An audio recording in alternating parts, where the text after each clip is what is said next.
18th, Assignment 35. All the Forgotten Things. Back when Mom worked, she was in the lab constantly, especially in those last few months with the cobalt blue orchid. Sacrificing late nights, weekends, even holidays, Mom loved her job, but she loved me, too. Instead of enrolling me in preschool, she'd taken me to the lab with her, and I never stopped tagging along. I even had my own white coat. I think it was from an old student intern, some short girl from Montana, but it became mine, and I loved it. I never felt like I was very good at science, but I loved the lab. I loved being with Mom, away from my normal life filled with school and homework, and, later, filled with Michaela being all weird. Michaela stopped coming to the lab in 5th grade. She had better things to do. I'm not sure what I'd expected to feel when we walked up to that massive building, but I thought my heart would match the occasion. I shouldn't have been so afraid. I should have felt happy or excited, or just right, because I was so close to fixing my family and putting everything back together, just the way it was supposed to be. But late at night, the building loomed, looking not at all the way I remembered it. "We can do this," Twig whispered in my ear, as if she could sense my fear. I was still a little upset with her, but her words helped. Twig was good like that. I reached into my pocket and pulled out Mom's keys, holding them with shaking hands. "Do you need some help?" Dari said as I fumbled with the lock. "The cold is making your fingers numb, so it's hard for you to grip the key. I have gloves, so—" "I got it, Dari," I said. I knew he was trying to be helpful, but I couldn't stand him right then. Just looking at him made my blood bubble with that not right feeling, and I didn't want to hear his voice. I got the first lock opened and then moved on to the deadbolt. We stood outside in the cold, the winter air whipping through thin cotton my pajama pants. I think we froze to death and came back to life, and then froze all over again before I finally got us inside. The lobby of the building was clean and sleek and full of oddly shaped lumps. A guard sat slumped over the front desk, his snores echoing. I'd forgotten about the guard. Somehow guards had never been a problem when I was with Mom. She smiled and waved and said hello, but this was a guard I'd never seen before. So much had changed in just a few months. Twig whispered, "This place looks like a fancy IKEA catalog," which was funny and true, but we didn't dare laugh. Dari raised his finger and pointed to his lips and held it there as we tiptoed through the lobby, moving so slowly we hardly moved at all. The elevator would have made too much noise, so we chose the stairs instead, pushing the door to the stairwell open, holding our breath as we clicked it shut. The three of us climbed those steps all the way to the lab on the 3rd floor, and when Twig glanced over at me with those wild eyes, I knew exactly what she was thinking. This time, we really were like secret agent spies. No more pretending. When we made it to the 3rd floor, we stood in front of big glass doors in the tiny space between the stairs and the elevator in the lab. Twig looked at me. "Well, do you want to do the honors?" So I did the honors. I pushed Mom's third key into the lock and opened the doors, and we were inside. It was all so familiar, the long hallway entrance, the offices lining the white walls, and the white tiled floors. I was excited and heartsick all at once, and I almost didn't hear the quiet ticking underneath the sound of my own heartbeat, but Twig did. "Natalie," she said. I followed Twig's gaze toward the tiny code box, which was flashing blue on the wall. Click, click, click, it went. All quiet, like it didn't really want to bother you. Like it was saying, excuse me, but, you're intruding. "Do you know the code?" Dari asked. I didn't. This, too, I didn't know how I'd forgotten how many times I'd gone into Mom's lab, how many times I'd seen her punch the code in after entering. One last security measure, just in case. Just in case 3 kids broke into the lab at 2 a.m. I should have watched Mom more carefully. I should have paid attention. I said, because that's the only answer I could give. "Natalie," Twig said again, panic booming in her voice. "Right," I said, moving toward the alarm box. The flashing blue looked like police lights, but at least it wasn't loud.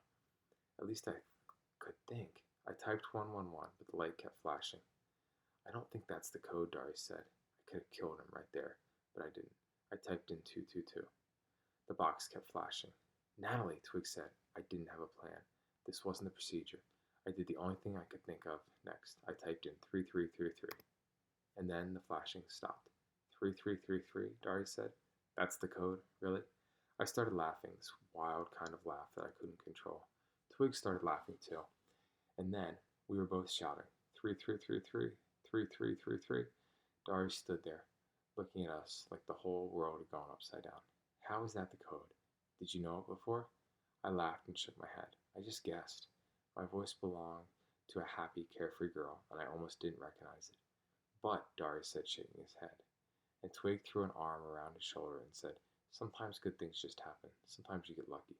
Finally, all the deduct luck had paid off. My mind was curious. Finally. A chorus of finally, finally, finally. Dari took a huge breath and shook his head, but a smile spread across his face. All right, he said. Let's get Natalie her flower. January 14th, Assignment 36, Observations. The orchid wasn't hard to find. I went all the way to the far end of the lab to Mrs. Menzer's side of the filing cabinet, where she pulled out the seeds all those years ago. The moment was burned into my memory. I opened the drawer labeled gardening, miscellaneous, and rummaged until I found a translucent blue Ziploc bag like the one she pulled the seed from. Everything Mrs. Mesner did was color-coded. My hands shook as I ripped open the bag and pulled out a seed.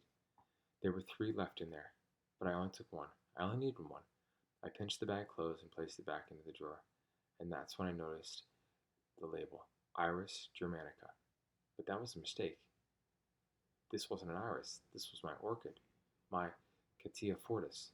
Orchidae. Catia fortis. I searched quickly around the drawer, but there weren't any other bags. Is that what you came for? Dari asked, and I could tell he was watching me and piecing all his observations together, trying to analyze the mystery of me. So I turned away and clutched the seed to my chest. Something was wrong that couldn't be wrong. This had to be right. I played back my memory. I burned in my heart, but I knew this is where she'd pulled the seed from. Maybe the bag was labeled wrong. It's the orchid, Twig yelped, practically tackling me to a hug. Finding the seed should have been a celebration, but now I had all these questions.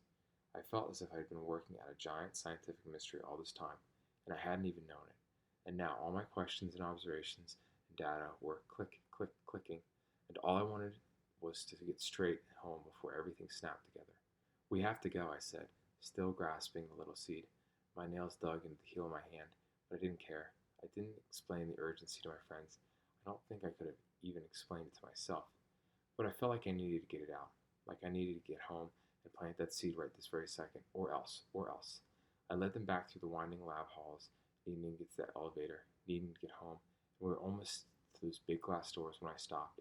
I stood right in front of Mom's office, and my feet wouldn't budge. I was squeezing the seed so hard that my right hand was going numb. Are you all right? Twig asked. But I didn't answer. I just stared up at the name on the door. Alice Napoli, my mother's name, my mother's office, even though she hadn't been to work in months, even though she'd been fired. The questions pounded in my head. When Dad got extra stressed at work, he'd pinch the bridge of his nose and say, migraine.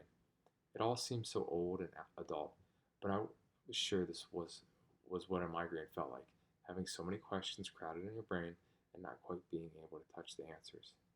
I ran through a list of observations in my head, a trail of clues. Mrs. Menzner had told Dad we miss her. Mom still had her office keys. Mom's name was still on her office door. I could feel Twig getting restless behind me. Could hear the swish swish of her coat as she fidgeted. But then Dari said, Twig and I will wait by the glass doors. You take your time. I could have hugged Dari, even if I didn't want him there. Sometimes you need Dari and his way of understanding. Thanks, Dari, I said, and I felt all the anger whoosh out of me. It wasn't his fault Twig invited him after all, and I knew he was just trying to be a good friend. Maybe he wasn't my best friend, but we were still a team. I heard my friends leave, and the big glass door shut, and then I turned the knob to Mom's office all the way before stepping inside. Quick, quiet. Her office was the same as it had always been. There was the couch where I used to nap, read, do homework. There was the checkered rug where Michaela and I did experiments. The purple stain where we mixed baking soda and vinegar and a whole bottle of bubble bath. And there was Mom's desk and her pictures of Dad and me and her calendar that was stuck in July. Why was this office still hers? Still exactly the same if she'd been fired. I didn't realize I'd been moving through the office until I was picking up those framed photos, those happy, smiley, million-year-ago pictures of our perfect family. I'd gripped the photo of us at Disneyland so hard that the edge of the glass frame pressed in my hand, and I wished I could escape and met the memory. Natalie, Natalie! Twig's voice came over the hallway, followed by the sound of slamming doors and loud footsteps.